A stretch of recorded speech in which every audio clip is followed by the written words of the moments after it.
أعوذ بالله من الشيطان الرجيم بسم الله الرحمن الرحيم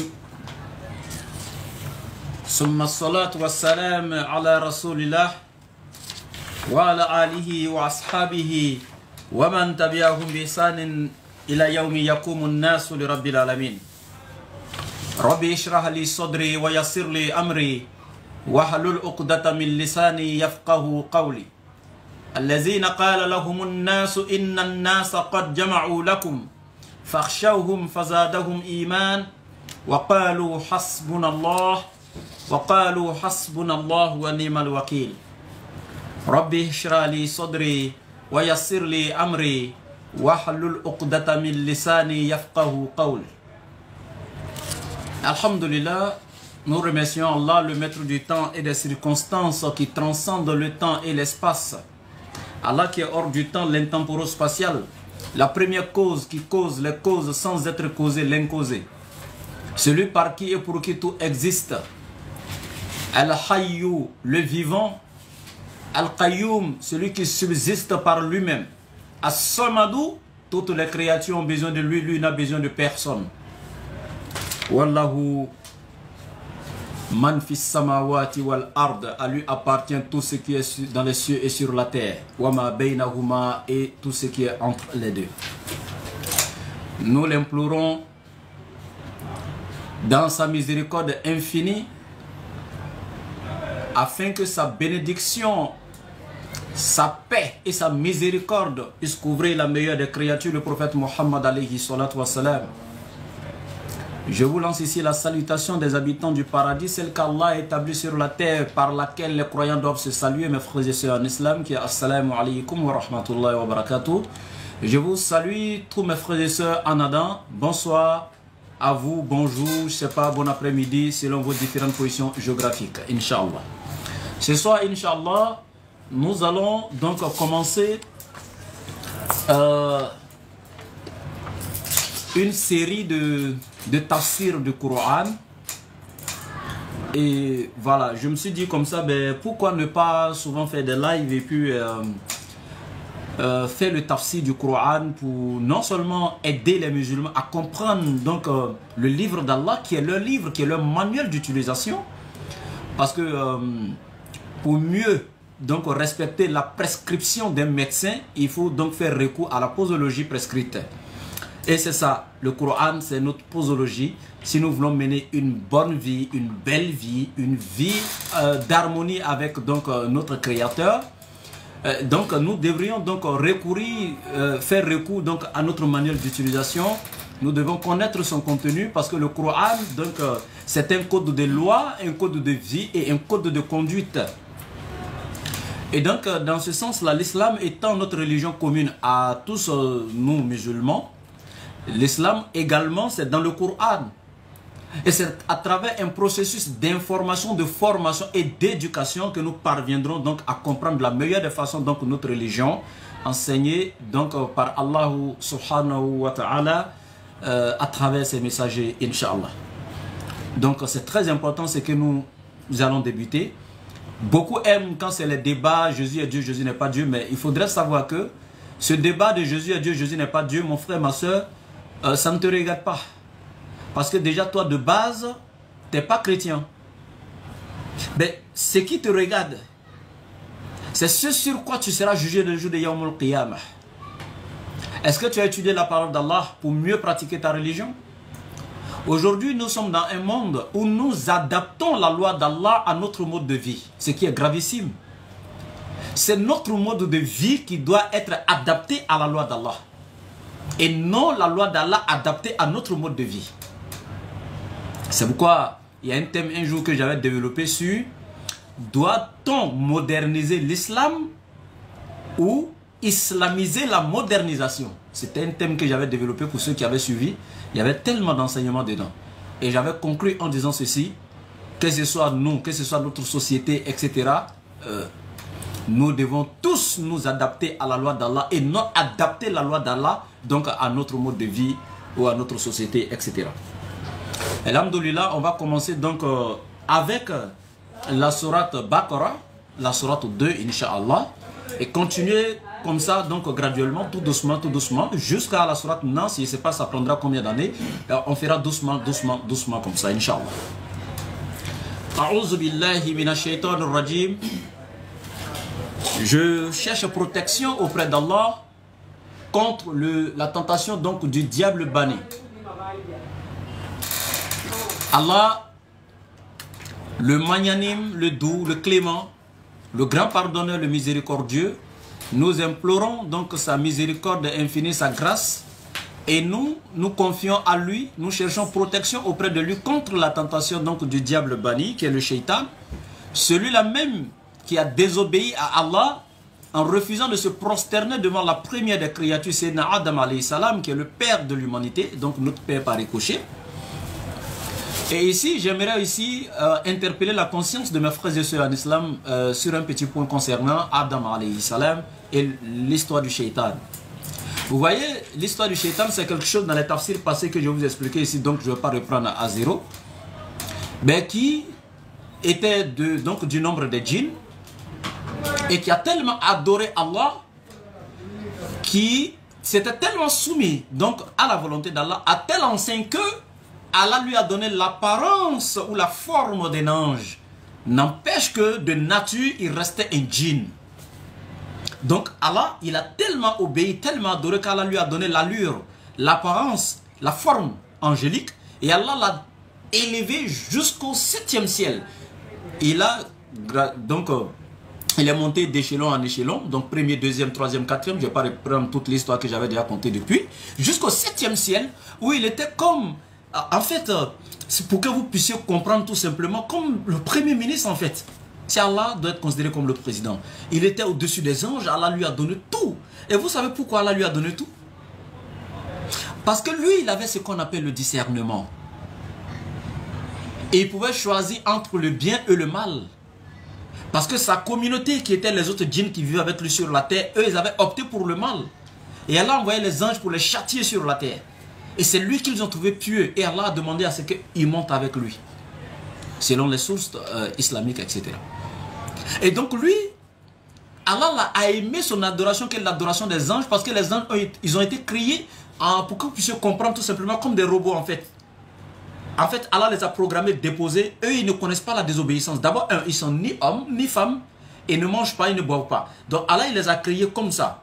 La ya'kuluna, ils ne mangent pas, wa la yashrabuna, ils ne boivent pas, wa la yanamuna, ils ne dorment pas, wa hum ibadullahi mukramun. Ils sont les serviteurs bien-aimés d'Allah, honorés d'Allah.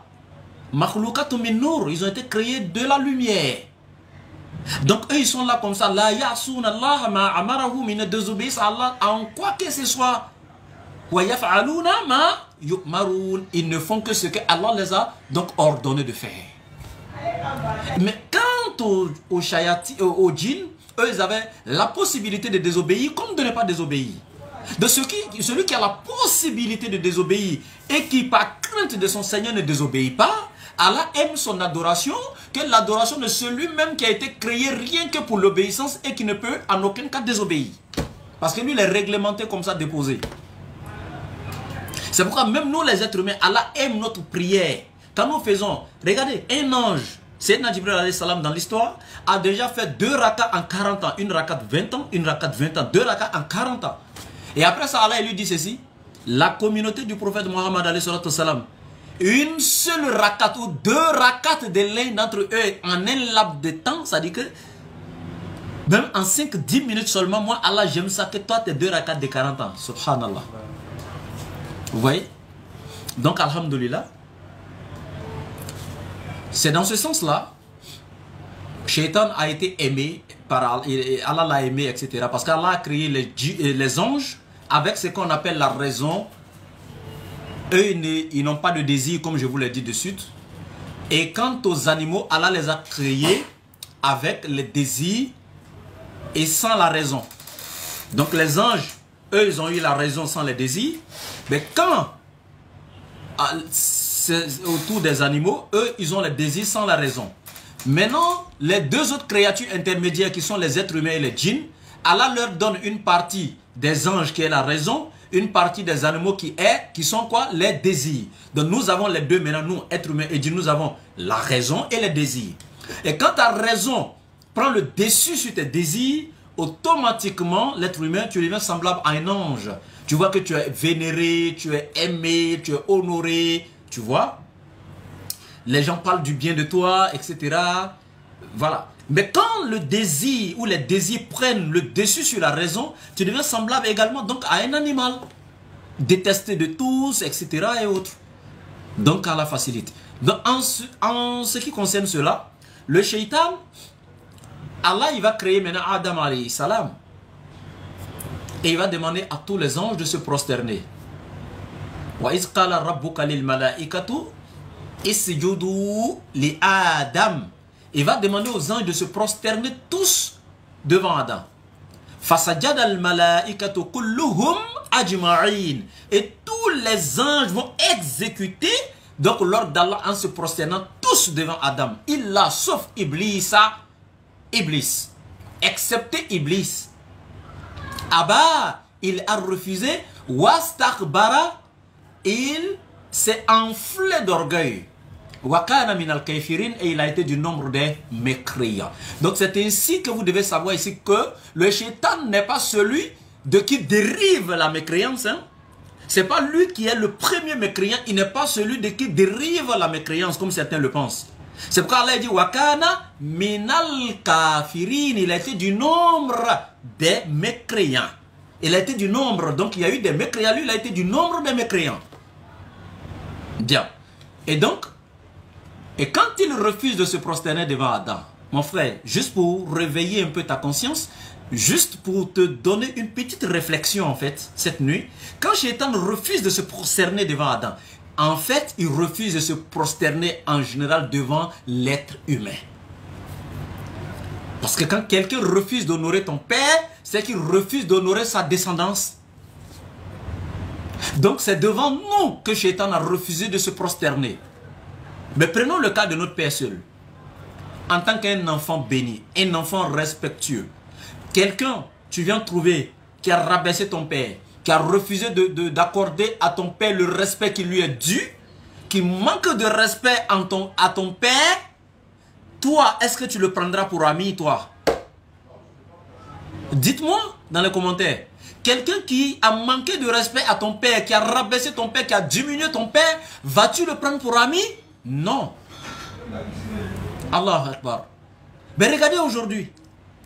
Maintenant, toujours on continue. Hein. Non seulement tu ne le prendras pas pour ami, mais tu vois que en ta présence, pendant que X a manqué de respect à ton père, Y est venu défendre ton père. Est-ce que tu laisseras Y comme ça sans lui dire au moins merci, sans te reconnaissant envers son action? Non. Regardez, Shaitan rabaisse notre père Adam. Il refuse de se prosterner devant Adam. Allah, il vient prendre la défense de notre père. Aujourd'hui, nous refusons de suivre le défenseur de notre père qui est Allah et suivre qui? Celui qui a diminué, rabaissé, donc manqué de respect à notre père qui est le Shaitan. Attends, comment est-ce que c'est... Quand vous réfléchissez un peu, nous traitons Allah d'avoir été qui ou quoi? C'est comme quelqu'un est venu faire ton palabre et puis après tu dis à la personne, moi je ne t'ai pas envoyé, hein, mon frère. Je ne t'avais pas envoyé. Oui. Parce que celui qui veut défendre notre père, c'est Allah. En bannissant le diable. Et aujourd'hui, l'ennemi de notre père, on l'a pris pour ami. Et on a détesté ou rejeté ou tourné le dos au défenseur de notre père. Allah Akbar. Allah Akbar. Wallahi qu'Allah nous en préserve. Alors donc, Allah il dit Faïza qara'ata al-Qur'an fasta'iz billahi minash shaitanir rajim. Toutefois que vous allez commencer donc la lecture du livre d'Allah, cherchez protection auprès d'Allah contre la tentation du diable banni et de tous ses suppôts. Donc, Bismillahi, je commence ici. De par le nom, exalté soit-il d'Allah Azza wa Jal. L'œuvre ici, donc, qui n'est rien d'autre que le tafsir de la sourate Baqarah, Ar-Rahman, Allah, le tout miséricordieux, celui qui étend sa miséricorde dans ce monde éphémère, matériel, ici, sur toutes ces créatures sans distinction. Le mécréant bénéficiait de la rahma d'Allah comme le musulman. Regardez Allah, sa grandeur. Regardez son immensité. Regardez comment Allah est magnanime, doux, subhanallah. Regardez Allah. Malgré que le mécréant ne fait que désobéir de jour en jour. Pendant que Allah il dit telle chose est interdite, il va aller dans l'interdiction d'Allah à fond. Sans avoir de remords même après, subhanallah. Il est fier dans la désobéissance d'Allah. Mais Allah, il ne refuse pas de lui octroyer une partie de sa miséricorde ici-bas. À plus forte raison, toi, mon frère, ma soeur, qui t'es éloigné de tous les maux de la société, de tous les harams que Allah t'a rendu illicites, toi qui t'es consacré qu'à l'obéissance à Allah dans l'adoration, tu fléchis les genoux. Toi qui te lèves à 4h, 5h du matin dans la fraîcheur, tu fais les ablutions, tu invoques Allah, tu pries, tu l'adores. Imagine-toi ta récompense auprès d'Allah. Si Allah arrive ici à donner même aux mécréants, ceux qui désobéissent à Allah, une partie de sa miséricorde, qu'en sera-t-il de la promesse d'Allah envers toi, le croyant, qui a tout abandonné, tout ce qui est mauvais, rien que pour sa face? Allah Akbar. Allah est tellement immense dans sa miséricorde. Allah est tellement doux. Allah nous conseille. Allah il nous donne des sujets à réflexion en nous et dans l'univers. Tous les signes de l'existence d'Allah, de la croyance en Allah sont autour de nous, subhanallah. Sanurihim ayatina fil affaki wa fi anfusihim hatta yatabayyana lahum annahu al-haqq. Awalam yakfi bi rabbika annahu ala kulli shay'in shahid. Ça c'est Allah. Et nous leur montrerons nos signes dans l'univers et en eux-mêmes jusqu'à ce qu'il leur soit évident que ceci, le Coran, est la vérité. Allah Akbar. Allah il dit encore concernant ce même Coran dans la sourate 4 verset 82, Afala yatadabbaruna al-Quran am ala qulubihim aqfaluha. Allah il dit d'abord, il dit, ne médite-t-il donc pas sur le Coran? Ne médite-t-il donc pas sur le Coran? Le Coran est d'abord une lecture. Allah Akbar. Tu vas d'abord lire le Coran, c'est une lecture.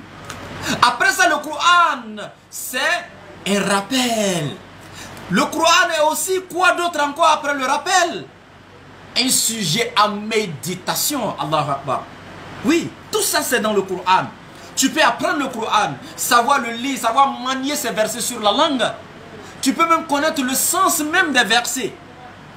Mon frère, ma soeur, mais tant que tu n'as pas médité sur le Coran, tu ne rentreras pas dans l'esprit et dans la profondeur de la compréhension du Coran. Allah, il peut te donner la connaissance. Mais il y a une autre chose qui est au-dessus. Et Allah, il dit, Yu'til hikmata man tasha, wa man yu'tal hikmata faqad utiya. Il est en train de pleuvoir. Donc j'imagine que, je ne sais pas si le son est bon. Dites-moi, il est en train de pleuvoir. Est-ce que le son est bon? Si le son est bon, je continue. Si le son n'est pas bon, on sera obligé de stopper. Il est en train de pleuvoir fort chez moi. Est-ce que le son est bon?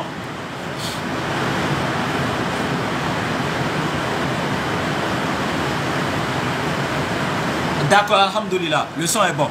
Qu'Allah facilite. Donc ici, je disais ceci. Ar-Rahman, Allah, il étend sa miséricorde à toutes les créatures. C'est pourquoi, mon frère, ma soeur, sache que toi, tu n'as pas le droit de voir un mécréant qui est dans la faim, qui est dans la soif, hein, qui est malade, qui n'a pas un seul sou pour payer ses médicaments, et refuser de lui donner à manger, à boire, ou à le soutenir dans son état de maladie, sous prétexte qu'il est mécréant. Wallahi, le véritable croyant ne le fera pas. La preuve, lorsque dans le Coran, Sayyidina Ibrahim alayhi salam, quand il a fini de construire la Kaaba et tout avec son fils Ismaïl, il a fait des invocations à l'endroit d'Allah, son créateur. Et il a dit à Allah, j'aimerais que tu bénisses cette cité et que tu fasses qu'il y ait toutes sortes de fruits ici dans cette contrée. J'aimerais que ma descendance ici puisse se réjouir de tous tes bienfaits, Allah, excepté ceux qui n'ont pas cru en toi. Et Allah, il va recadrer Ibrahim alayhi salam en lui disant, même ceux qui ont mécru auront une partie de la miséricorde d'Allah ici-bas. mais pour un petit temps. Après la mort, ils n'auront rien dans l'au-delà. Allahu Akbar. Allahu Akbar. Vous voyez un peu ce qu'Allah dit? Il recadre même les propos de Sayyidina Ibrahim. Il dit même les mécréants auront une part ici-bas. Alors si Allah décide de faire pleuvoir sur les croyants comme sur les mécréants, si Allah décide de faire pleuvoir dans le champ du croyant comme dans le champ du mécréant, si Allah fait pousser les plantes du croyant, donc comme les plantes donc, du mécréant, si Allah il donne la richesse aux croyants comme aux mécréants, qui toi tu refuses, toi musulman, de partager ce qu'Allah t'a donné avec un mécréant, subhanallah. Ne sais-tu pas que dans ta bienveillance, ne sais-tu pas que dans ta bonnes actions là, ce mécréant peut être touché par ta manière de le soutenir, de l'aider à devenir musulman? Le croyant, c'est pas la croyance, c'est-à-dire que l'islamité du musulman n'est pas sur le bout des langues. C'est pas un sucre qui est collé au front, mais ce sont des actions, c'est un comportement, le musulman. C'est pourquoi vous êtes fiers de dire Wama arsalnaka illa rahmatan lil alamin. Parlant du prophète alayhi salatu wassalam, il dit oh toi Muhammad, et nous t'avons envoyé qu'en tant que miséricorde pour l'univers. Oui mon frère, tu ne peux pas réciter le Coran comme ça. C'est un récit. Oui. Moi, tu vas venir me réciter ce verset, tu vas me dire de croire que ton prophète était une miséricorde. Mais qu'est-ce qui prouve qu'il était une miséricorde? Ma soeur, qu'est-ce qui prouve qu'il était une miséricorde? C'est comme si tu viens me dire Alif Lam Mim Zalikal kitabu la rayba fihi hudan lil muttaqin. C'est comme si tu venais me dire tout simplement ce livre-ci, le Coran, point de doute à son sujet, c'est un guide pour les pieux. Oui. Tu m'as dit, il n'y a point de doute dans le Coran. Oui, ça, c'est une information que tu me donnes. Mais qu'est-ce qui prouve qu'il n'y a point de doute à son sujet? Il faut apporter les preuves. Donc quand tu dis que le prophète était une miséricorde, il faut apporter les preuves. Et ces preuves-là, pour les apporter, ces preuves-là, on doit les voir dans ton comportement, mon frère, ma soeur.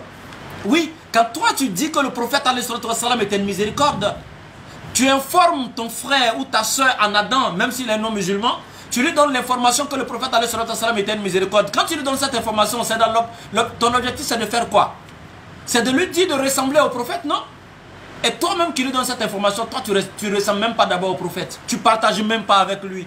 Et tu veux qu'il te croie que le prophète était une miséricorde? Toi, non, jamais il ne peut pas croire à cela. Il faut déjà toi-même partager. La miséricorde du prophète ne se connaîtra que si les musulmans manifestent eux-mêmes cette miséricorde.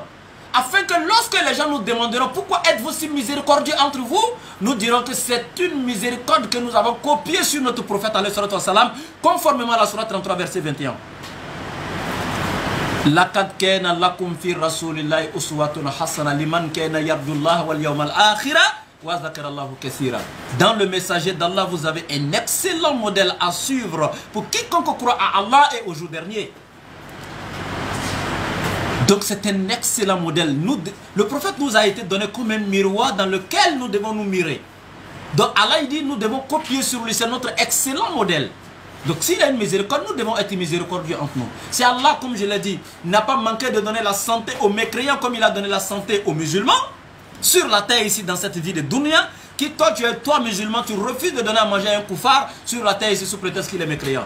Mon frère, si ton voisin est féticheur et qu'il a faim, donne-lui à manger.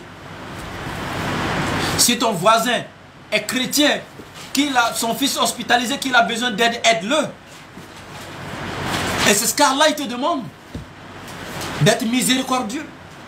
Même au temps du prophète alayhi salam, les mécréants qui étaient combattus par les musulmans, c'était en position de légitime défense. Et Allah n'avait pas ordonné aux musulmans de combattre tous les mécréants. وَقَاتِلُوا فِي سَبِيلِ اللَّهِ الَّذِينَ يُقَاتِلُونَكُمْ وَلَا تَعْتَدُوا إِنَّ اللَّهَ لَا يُحِبُّ الْمُعْتَدِينَ. Et il dit combattez dans le sentier d'Allah que ceux qui vous ont combattu. Subhanallah. Regardez que ceux qui vous ont combattu parmi les mécréants. Ceux qui ne vous ont pas combattu n'ont pas le droit. Ils n'ont pas le droit d'être touchés par vous. Vous n'avez pas le droit de les toucher. Vous n'avez pas le droit de les combattre. Il dit que ceux qui vous ont combattu, c'est ceux-là seulement que vous devez combattre parmi les mécréants. Donc ici, Ar-Rahman, Allah le tout miséricordieux, qui répand sa miséricorde sur toutes les créatures. Quel que soit ce que tu es, quelle que soit ton appartenance religieuse, Allah il étend sa miséricorde sur tous. Ar-Rahim, le très compatissant.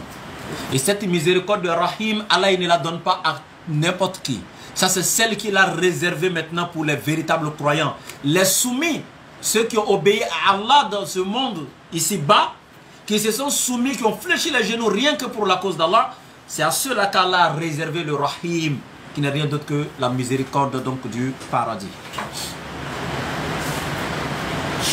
Donc mes frères et sœurs, Allah il dit Alif Lam Mim.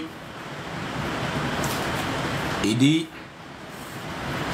d'abord, les savants nous ont toujours enseigné que ces trois lettres, Allah a'lam bi muradihi, Allah seul connaît le sens de ces lettres. Parce que pourquoi? Au temps du prophète alayhi salatu wassalam, vous savez que les Arabes étaient les plus connus en ce qui concerne l'art du verbe, de la parole, la rhétorique, des grands poètes qui manipulaient la langue comme ils voulaient. Et donc Allah il va les défier. Et ça c'est un grand miracle. Avec ces mots qui sont au début de certaines sourates, vous allez voir Alif Lam Mim, Alif Lam Ra, Toha Yasin, Kaful Ha'u Ya'u Ainu Sad, Kaf Sad. Vous allez voir ça au début de beaucoup de sourates. Hamim. Vous allez voir ça au-dessus de beaucoup de sourates. Et ça, c'est un défi qu'elle a lancé. Et jusqu'à la fin du monde, aucun savant n'a trouvé le sens réel donc de ces mots-là. Et Allah continue en disant Zalikal Kitab. Zalikal Kitab. Allah il dit c'est ainsi ce livre-ci que vous avez.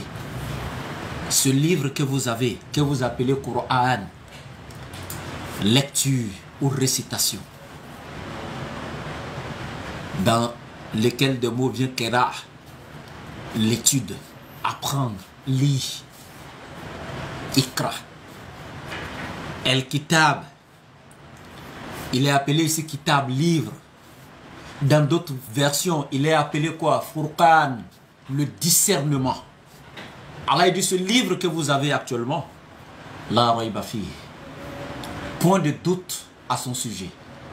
Ou la shakka fi, la rayba fi, ou la shakka fi, point de doute à son sujet.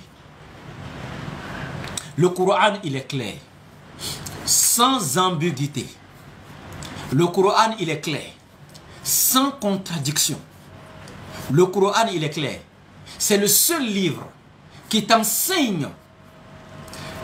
C'est-à-dire qu'avant la création de l'être humain, c'est-à-dire il t'enseigne le passé, il t'enseigne le présent, il t'enseigne le futur.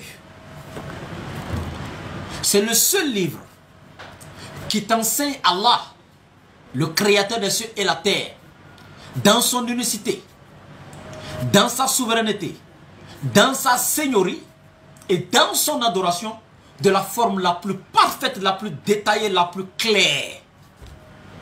Le seul livre qui t'enseigne l'être humain, qui t'enseigne le but de la création de l'être humain, qui t'enseigne les lois de Dieu, sur toutes ses formes et de façon claire et limpide, sans ambiguïté, sans contradiction.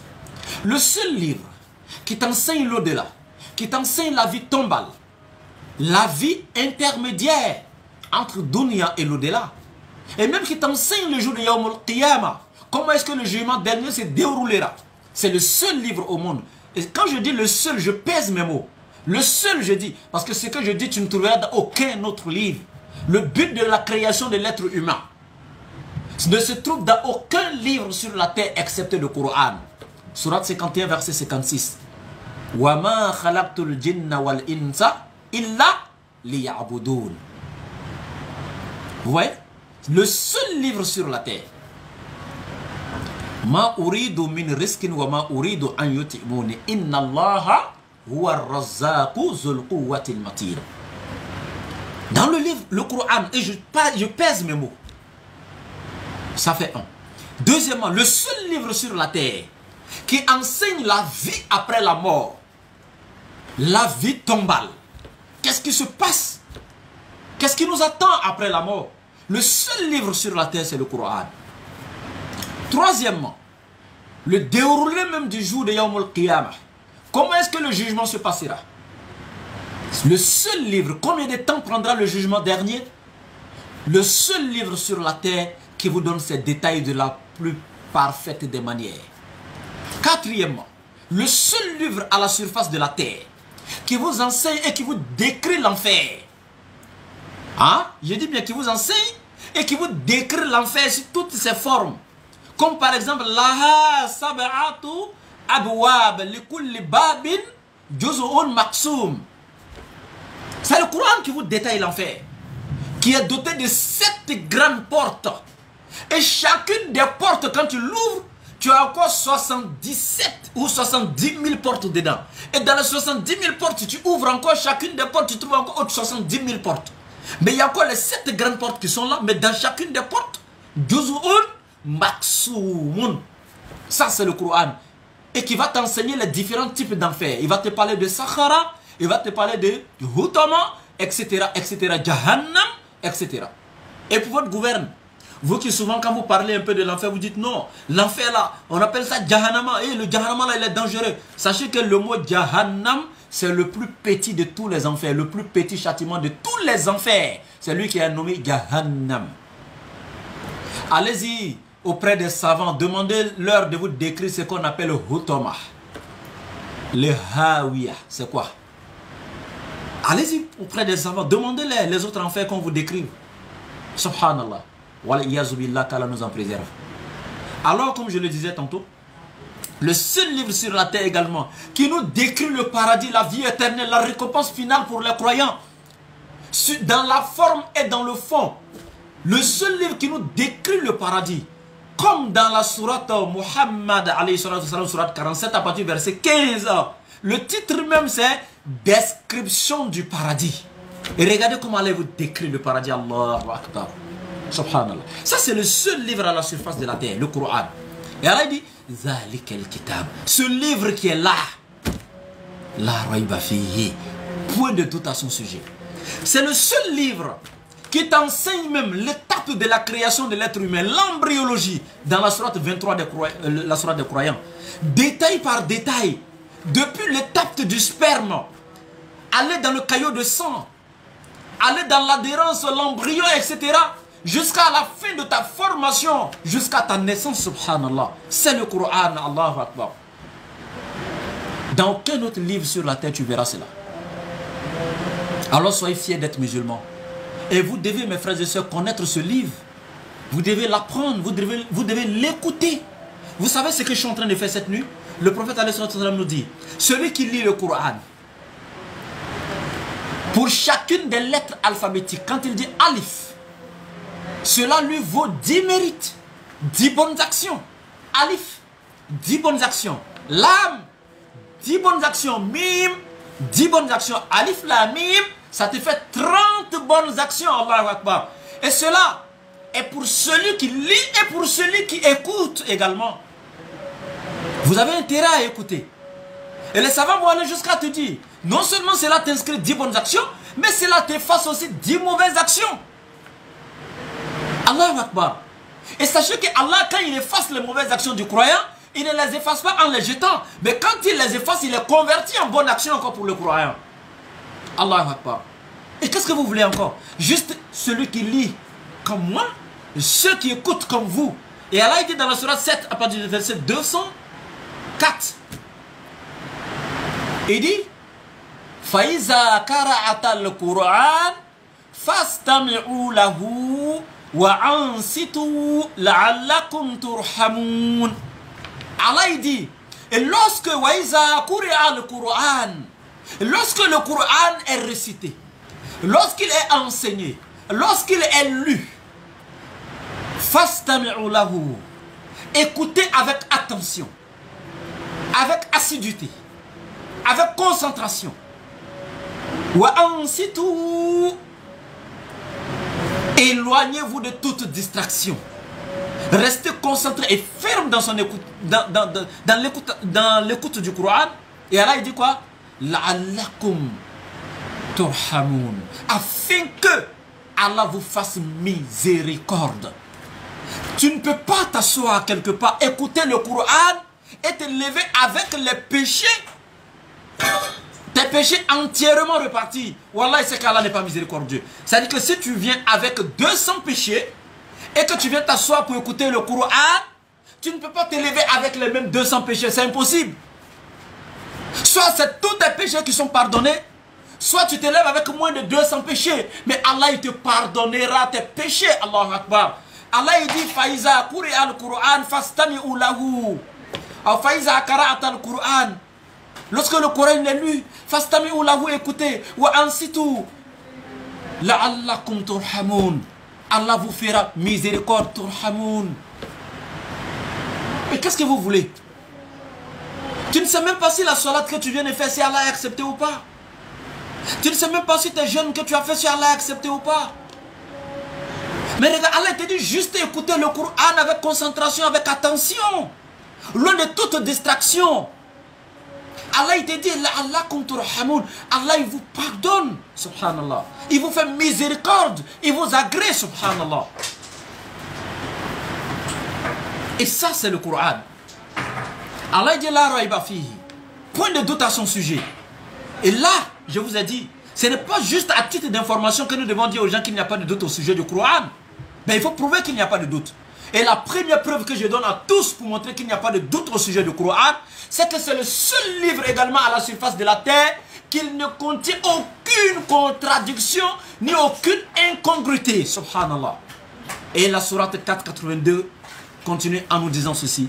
Quand elle dit Afala yatadabbaruna al-Qur'an, ne médite-t-il donc pas sur le Coran? Walau kana min indi ghayri Allahi lawajadu fihi ikhtilafan kathira. S'il émanait d'un autre qu'Allah, vous y trouverez maintes contradictions. Subhanallah. Point de contradiction dans le Coran. Ça, c'est la première preuve que j'avance. Tu trouves une seule contradiction dans le Coran, moi j'arrête d'être musulman. C'est fini. Ça prouve qu'il n'y a point de doute en ce livre. Aucune incongruité. Un style parfait. Lecture parfaite. Le mal ne peut l'atteindre ni de par devant ni de par derrière. La parole d'Allah incréée. Subhanallah. Celle qui fait vivre le croyant. Celle qui fait vivifier le croyant. Celle qui fait frémir les cœurs, comme Allah l'a dit. Innamal mu'minuna allazina idha zukirallahu wajilat qulubuhum. Le véritable croyant ou les véritables croyants sont ceux qui, lorsqu'on mentionne Allah, leurs cœurs ne font que frémir, subhanallah. وَإِذَا تُلِيَتْ عَلَيْهِ آيَاتُهُ زَادَتْهُمْ إِيمَانًا. Et lorsqu'on commence à citer les versets d'Allah, leur foi ne fait que s'accroître et s'augmenter davantage. وَعَلَى رَبِّهِمْ يَتَوَكَّلُونَ. Et en leur Seigneur, ils placent leur entière et totale confiance. Allahu Akbar. Allahu Akbar. Allazina yuqimuna as-salah. Ceux qui accomplissent la salat avec assiduité à son heure, de façon parfaite. Et qui font largesse à partir de ce que nous leur avons octroyé. Ceux-là sont les véritables croyants. Mon frère, regardez les critères. Ça veut dire que pendant qu'on est dans cette séance de tafsir, on mentionne Allah, toi ton cœur n'a pas frémi. On cite les versets d'Allah, toi ta foi ne fait pas que augmenter. Alors tu dois te poser des questions. Hein? Tu dois revoir ton introspection, mon frère, ma soeur. Allah dit namal mu'minun allazina idha zukira Allahu wajilat qulubuhum wa idha tuliyat alayhi ayatuhu zadatuhum imanan wa ala rabbihim yatawakkalun. Si après cette lecture coranique, toi tu n'étais pas confié entièrement à Allah, que toi tu vas aller voir encore ceux qui sont les adorateurs de djinns, qui adorent les fétiches, etc. et toutes ces choses dans le shirk. Quand tu as des soucis, c'est que ce n'est pas la peine, mon frère. Regardez les critères du véritable croyant. Allazina yuqimuna as-salah, qui accomplissent la salat avec assiduité. Et qui font largesse à travers ce que nous l'avons octroyé. Regardez aujourd'hui, ce n'est pas l'argent. Quand Allah dit nous prenons ça pour attribuer aux riches. Moi aujourd'hui, Allah m'a confié un petit savoir. Je suis rien, je n'ai pas la connaissance. Hein. Personne ne peut avoir le monopole du savoir. Allah dit au-dessus d'une science se trouve toujours une autre. Mais le peu que Allah m'a octroyé, voilà que je vais largesse avec en partageant cela avec vous. Et c'est de ça qu'il s'agit. Allah, il t'a donné 2 chemises, 2 pantalons. Et tu vois ton frère qui n'a pas un seul pantalon, ni une seule chemise, tu lui en donnes une. N'est-ce pas? Allah, il t'a donné 100 francs CFA. Il y a ton frère qui est là-bas, qui a soif, qui a besoin de juste 25 francs pour s'acheter un sachet d'eau. Mais donne-le lui, les 25 francs. Partage le peu qu'Allah t'a octroyé avec autrui. Ça, c'est le comportement du croyant. Souvent, le croyant, c'est celui-même qui se prive et qui donne autour de lui, qui partage en se privant, subhanallah. Ça, c'est le véritable croyant. Celui qui se prive en donnant. C'est ça le véritable croyant. Et c'est ce que le prophète nous dit dans un hadith authentique. Hein? Personne parmi vous ne sera un véritable croyant s'il ne désire pas pour son frère ce qu'il désire pour lui-même. Et ça c'est clair. La yakmulu lil mar'il iman hatta yuhibba li akhi ma yuhibbu li nafsi. Tu ne seras un véritable croyant si tu ne désires pas pour ton frère ce que tu désires pour toi-même. Et Allah dit ulaika humul mu'minuna haqqan. Ceux-là sont les véritables croyants. Allahu Akbar. Lahum darajatun 'inda rabbihim. Ils ont des rangs élevés auprès de leur Seigneur. Allahu Akbar. Regardez. Il n'a pas dit que tu as des rangs élevés sur la terre ici. Regardez les êtres humains que nous élevons parmi nous-mêmes, par le moyen encore des hommes. Les hommes de pouvoir ici dans Dunia. Un député, tout le monde dit honorable, honorable. Un député. Un sénateur, tout le monde dit vénérable, vénérable. Un ministre, un président, tout le monde dit excellence. Mais Allah il dit les honorables auprès d'Allah, les vénérables auprès d'Allah, les excellences auprès d'Allah. Et puis regarde, ce n'est pas l'être humain qui te donne ce titre, ce grade. Ce n'est pas l'être humain qui te donne cette élévation. Ça c'est Allah. Ulaika humul mu'minuna haqqan lahum darajatun 'inda rabbihim. Ça c'est Allah qui vous élève, subhanallah. Lahum darajatun 'inda rabbihim. Wa maghfiratun. Et ils ont un pardon auprès de leur Seigneur. Mais c'est fini. Qu'est-ce que tu veux, mon frère, ma soeur? Allah, il t'octroie son pardon, mais c'est fini. Mais quand Allah, il t'a pardonné, il reste quoi? Ton paradis est garanti. Mais quand Allah, il t'a pardonné, tous tes péchés, ben, tu deviens son ami. Mais quand on est ami de quelqu'un, est-ce que l'ami peut refuser de rendre service à son ami? Ou de répondre aux besoins de son ami? Mais quand Allah, il te pardonne, quand tu deviens son ami, ben, tu as tout ce que tu veux. Mais tu as le paradis. Allahu Akbar. Subhanallah. Wa maghfiratun. Ils ont un pardon, un grand pardon auprès de leur Seigneur. Wa rizqun karim, ainsi qu'une dotation généreuse. Allahu Akbar. Donc ici, la rayba fihi, point de doute. Hudan. Le Coran, c'est un guide. C'est un guide. C'est le livre qui guide l'être humain. C'est le livre qui dirige, qui oriente l'être humain. C'est le livre qui illumine le chemin emprunté par l'être humain. Le Coran est comme le code de la route quand que tu apprends dans l'auto-école. Les différents panneaux que tu vois sur la route, les panneaux d'indication, les panneaux d'interdiction, les panneaux à titre d'information, ça c'est le Coran. Tant que tu as pris ton chemin et que tu le parcours, quand tu as déjà le Coran avec toi, c'est le code de la route, c'est le guide pour toi. C'est l'orientation parfaite avec le Coran, il n'y a pas d'accident mon frère. Avec le Coran, il n'y a pas d'égarement. Subhanallah. Et c'est pourquoi Allah dit, dans la sourate 5, la fin du verset 15 au début du verset 16, Allah dit, Qad ja'akum minallahi nurun wa kitabun mubin. Certes, Qad harful tahqiq, certes, point de doute, ja'akum, vous êtes venu, certes, minallahi, de la part d'Allah, nurun, une lumière, en la personne de qui? Muhammad. Muhammad sallallahu alayhi wa sallam, la lumière de l'univers. Certes, vous êtes venu de la part d'Allah, une lumière. Wa kitabun mubin, ainsi qu'un livre explicite, détaillé avec un style de langage parfait et compréhensible, facile à discerner. Wa kitabun mubin. Yahdi bihi Allahu man ittaba'a ridwanahu subul salam.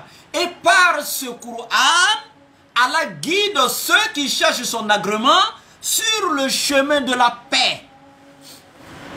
Encore une petite parenthèse. Regardez ici comment Allah nomme le chemin de la guidance en islam, le chemin de la paix. Le chemin de la guidance ou de la guidée est appelé le chemin de paix. Et Allah il ne s'arrête pas là. Regardez un peu dans la sourate 2, à partir du verset 208, Allah il dit Ya ayyuhallazina amanu idkhulu fi silmi kafa wa la tattabi'u khutuwati shaytan innahu lakum aduwwun mubin. Il dit oh les croyants, entrez totalement dans la paix et ne suivez pas les pas du diable car c'est pour vous un ennemi déclaré. Allah dit entrez quoi? Idkhulu fi silmi kafa biman es-salam. Allah dit entrez totalement dans la paix. Allah appelle le chemin de la guidance paix. Et il appelle même la religion paix. C'est-à-dire que le chemin il est paix. La religion vers laquelle le chemin te mène est la religion de paix. Et dans la sourate 10 verset 25, Allah dit Wallahu yad'u ila daris salam. Et Allah vous appelle à la demeure de la paix. Et cette religion te mène où? À une demeure qui est le paradis, qui est la demeure de la paix. Vous voyez, le chemin de guidance paix, la religion paix, même la récompense, la demeure dernière, paix. Et vous devez savoir ici, mes frères, mes soeurs, Allahu Akbar, l'islam, s'il y a des gens sur cette terre qui vous disent que leur religion enseigne la paix, nous leur dirons que la nôtre, dans tout son sens et ses caractéristiques, est définie par la paix. Islam dérive du nom d'Allah, le sixième attribut Allahu, Ar-Rahman, Ar-Rahim, Malik, Qudus, Salam, le sixième attribut d'Allah qui veut dire paix. Le mot islam dérive du nom d'Allah qui veut dire paix. L'islam est défini par la paix. Le chemin de la guidance en islam est paix. L'islam même est paix. Et la demeure dernière est paix. Et Allah dit Houdan, c'est la guidée. C'est ce qui nous intéresse. Le Coran, point de doute à son sujet, Houdan, c'est un guide. L'iman, lil muttaqin, pour les pieux. Pour les pieux. Le Coran est un guide lil muttaqin, pour les pieux. Donc mon frère, quand toi tu viens prendre le Coran, tu le lis, ma soeur, et tu ne fais qu'après sa lecture accuser Allah. Mon frère Aizé, le Richard, tu as appelé les oustas, les imams du quartier, venus faire de grands sacrifices. Hein, tu as tué 7 bœufs, 10 bœufs, un parc complet. Ils ont lu le Coran 1 million de fois dans ta cour pour un problème qui n'a pas été résolu. Tu accuses qui? Allah? C'est pas Allah. Écoute ce que je vais te dire, tu seras déçu de toi-même de suite. C'est pas Allah, subhanallah. C'est pas Allah. Est-ce que tu connais le Coran? Le livre au sujet duquel Allah dit Law anzalna hazal Qur'an ala jabalin la ra'aytahu khashi'an mutasaddian min khashyatillah wa tilka al-amsalu nadribuha lin-nas la'allahum yatafakkarun. C'est ce livre-là. Toi tu vas accuser Allah? Le Richard, qu'en est-il de toi-même, ta vie et de ton comportement vis-à-vis du Coran? Combien de chapitres du Coran as-tu appris toi? L'as-tu étudié? L'as-tu appris? Combien de tes enfants apprennent le Coran? Allah il t'a donné les enfants. Allah il t'a confié ses enfants. Mon frère, c'est un dépôt. Kullukum ra'i wa kullukum mas'ulun an ra'iyatihi. Chacun d'entre vous, selon le prophète est un berger et chacun sera interrogé, questionné le jour de Yawm al-Qiyamah en ce qui concerne sa bergerie. Comment est-ce que tu l'as mené? Et tu sais que les enfants qu'Allah t'a donnés, ce ne sont pas le fruit de tes mains. Tu n'es pas le créateur. Tu es juste la cause par laquelle, ou la voie par laquelle Allah il a fait venir ses enfants dans ce monde matériel. Qu'en est-il de ta famille? As-tu enseigné ce Coran à tes enfants? Leur as-tu appris qui est leur Seigneur depuis le bas âge? Leur as-tu montré qui est Allah, qui te les a confiés? Quand Allah te donne les enfants, ils sont sans péché. Ils sont, ça dit que, tellement purs. Ils sont purifiés du péché du mensonge, purifiés du péché du vol, purifiés du péché de la fornication, purifiés du péché des calomnies, purifiés du péché du shirk. Allah t'a donné les enfants purs. Le jour où Allah il vient prendre ses enfants avec toi, papa, maman, quand Allah il vient rappeler ton enfant, quand tu fais du dépôt d'Allah, comment est-ce que tu as éduqué ces enfants? Qu'est-ce que tu leur as enseigné? Ah? Allahu Akbar. Subhanallah. Subhanallah. Et je vous le dis en vérité. Je répète.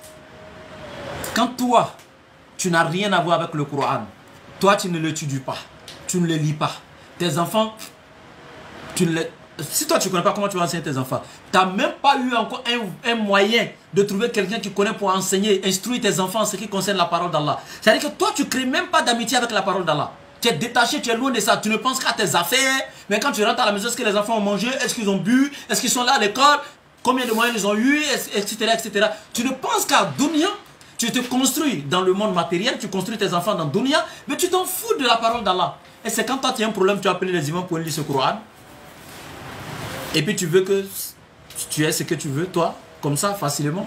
C'est comme quelqu'un qui prend son argent pour construire des mosquées, il paye le Coran, il distribue aux gens dans les madrasas à étudier. Mais lui, il n'étudie pas, ses enfants n'étudient pas. Et oui, mais lui, pour lui, il fait du bien. Non. Allah, il s'en fout de ça. Allah, il dit, pour que toi, cela t'est bénéfique, pendant que tu donnes, il faudrait que toi-même, tu sois dedans. C'est pourquoi Allah, il dit, il vous pose une question. Il dit, voudrez-vous que je vous montre un commerce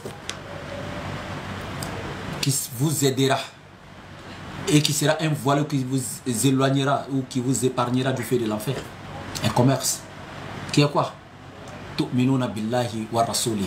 Croire en Allah et à son messager. Wa tujahiduna fi sabilillahi bi amwalikum wa anfusikum. Zalikum khayrun lakum in kuntum ta'lamun. Et il dit, d'abord croire en Allah et à son messager et lutter dans la cause d'Allah avec tes biens et ta personne. Ah, vous voyez, tes biens et ta personne. Mais toi, tu mets tes biens souvent. Mais ta personne, tu t'en fous.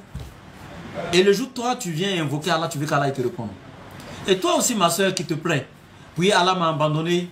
Oui, j'ai demandé juste un examen. Le bac, ça fait 5 fois. Je prie chaque année, je fais tout. Allah m'a jamais donné le bac. Toi qui as échoué un entretien d'embauche, qui vient accuser Allah. J'ai prié, j'ai fait ceci, j'ai fait des sacrifices. Je suis allé à mon entretien d'embauche, on ne m'a pas retenu. Toi qui accuses Allah.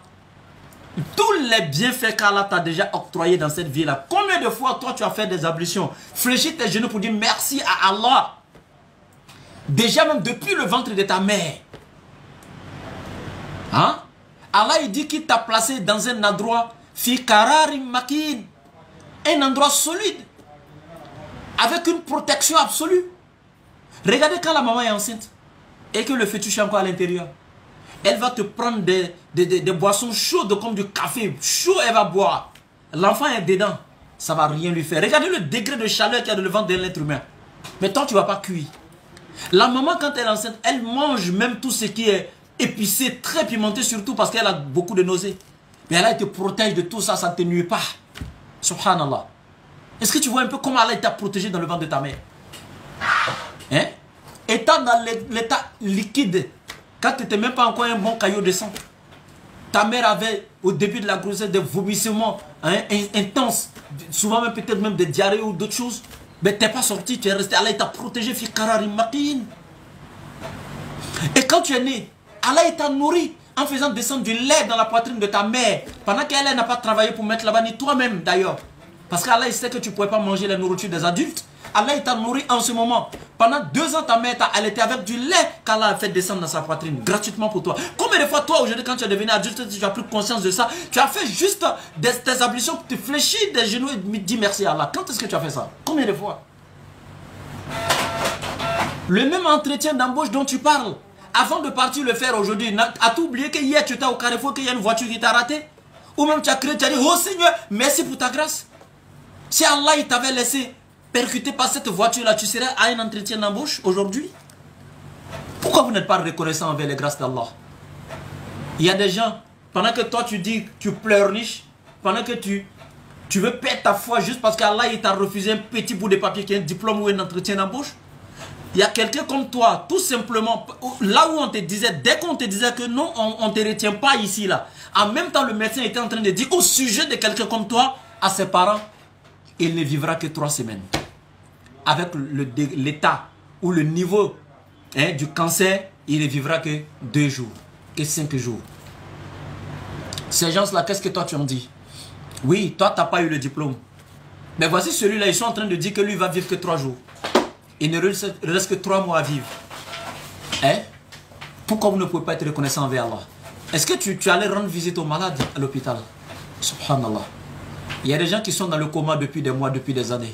Qu'est-ce qu'ils ont fait à Allah? Et toi, qu'est-ce que tu as donné à Allah pour que tu aies cette santé? Qu'est-ce que toi tu as donné à Allah de plus que? Tu penses que tu es mieux que tous les autres? Hein? Tu ne peux pas remercier Allah? L'usage de la vue qu'Allah t'a donné.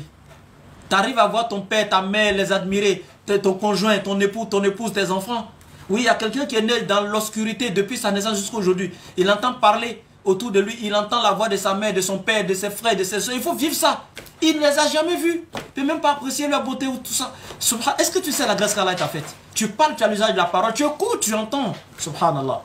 Tu peux pas dire merci à Allah. Regardez des gens comme toi. Pendant que tu partais à l'entretien d'embauche, tu partais composer là. Tu n'as pas vu des gens comme toi qui étaient nus, femmes comme garçons sur les poubelles en train de se promener? Ah? Tu ne les as pas vus dépourvus de toute raison? Hein? Dépourvus de toute faculté mentale? Les malades mentaux, tu ne les as pas croisés tout nus en ville? Allah t'a donné la raison. C'est pas une grâce quand tu regardes un fou et puis tu te regardes. Et toi tu accuses Allah pour un bout de papier? Mais c'est parce que tu es encore vivant, tu manges tes deux pieds. Si Allah avait retiré tout simplement l'âme qui t'avait confiée en toi, dans ton corps, tu serais là encore pour la composition d'un examen? Pourquoi vous n'êtes pas reconnaissant envers Allah? Pourquoi n'êtes-vous pas reconnaissant envers Allah? Et tous ces bienfaits que je suis en train de citer là, combien de fois toi tu as fait tes ablutions, aller fléchir tes genoux pour dire Allah, aujourd'hui là, c'est pas une prière obligatoire, aujourd'hui là, le jeûne que j'ai fait, c'est pas pour te demander quelque chose, juste pour te dire merci pour la vue que tu m'as donnée, l'usage de la vue. Allah, aujourd'hui il y a jeûné, c'est pour te dire merci pour l'usage de la parole que tu m'as donnée. Allah, je te dis merci du fait que tu m'as créé et tu m'as éloigné de toute infirmité. Le fait que tu m'as créé en me donnant toutes mes facultés mentales, tu ne m'as pas rendu comme un malade mental, etc. et tout. Le fait que tu m'as donné la santé gratuitement. Combien de fois toi tu as remercié Allah? Avec tous ces bienfaits, même toi l'être humain, toi tu fais une fois un bienfait, deux, trois bienfaits à quelqu'un et il n'est pas reconnaissant. Et puis il continue de te demander, tu vas continuer à lui donner. Pour finir, tu vas dire, mais ce type-là n'est pas reconnaissant. Mais Allah il ne fait que te donner depuis avant ta naissance jusqu'à maintenant. Tu ne lui as jamais dit merci. Ni à travers la solat ni le jeûne. Et tu voudrais qu'il continue à te donner facilement. À un moment donné, craignons Allah. Et Allah il dit le Coran, Huddan, c'est un guide lil muttaqina pour les pieux. Pour les pieux, pas pour n'importe qui. Le Coran va servir que les pieux. Il ne guidera que les pieux, pas pour n'importe qui. Donc, je vais m'arrêter là aujourd'hui. Par grâce d'Allah, c'est un seul verset qu'on a pu faire. On va continuer tout doucement comme ça. La prochaine fois, on va continuer. Abonnez-vous donc à mes pages parce qu'il y a beaucoup de choses. Souvent, il y aura des vidéos sur YouTube qui ne seront pas sur TikTok. Il y aura aussi des vidéos sur Facebook qui ne seront pas ici. Donc, abonnez-vous sur toutes les pages. Vous allez sur Facebook, écrivez seulement Laboratoire DDR officiel. Allez sur Facebook, écrivez dans la barre de recherche Laboratoire DDR officiel. Et ici sur TikTok, abonnez-vous. Et regardez mon profil TikTok ici. Il y a mon lien YouTube. Sur mon profil TikTok ici, il y a mon lien YouTube. Allez sur le profil TikTok ici. Cliquez sur mon lien YouTube. Allez vous abonner sur le YouTube. Pour ceux qui ne peuvent pas voir le lien, allez-y sur YouTube. Écrivez dans la barre de recherche Laboratoire DD officiel. Et abonnez-vous s'il vous plaît. Ça sera aussi une forme de dawa pour vous, votre participation aussi. Et on vous demande de nous soutenir. On a besoin de votre soutien, que ce soit dans les doigts, que ce soit aussi dans la connexion, dans tout, parce qu'on en a besoin. Il faut dire tout ce qu'on utilise, le matériel et autres. Voilà, on a besoin du bon matériel et tout ça, et aussi la connexion permanente pour pouvoir vous partager la parole d'Allah. Voilà, quand on a ça, on le fait sans vous demander et vous êtes témoin. Mais quand ça ne va pas, on vous le demande aussi. Donc soutenez-nous. Voilà, et le contact ici du laboratoire, pour ceux qui veulent me contacter pour d'autres soucis ou d'autres choses, c'est le plus 225, le 07 97 08 14 17. Le plus 225, le 07 97 08 14 17. Une dernière fois, le plus 225, le 07 97 08 14 17. Donc on va s'arrêter là, on n'a plus fait qu'un seul verset, Inch'Allah.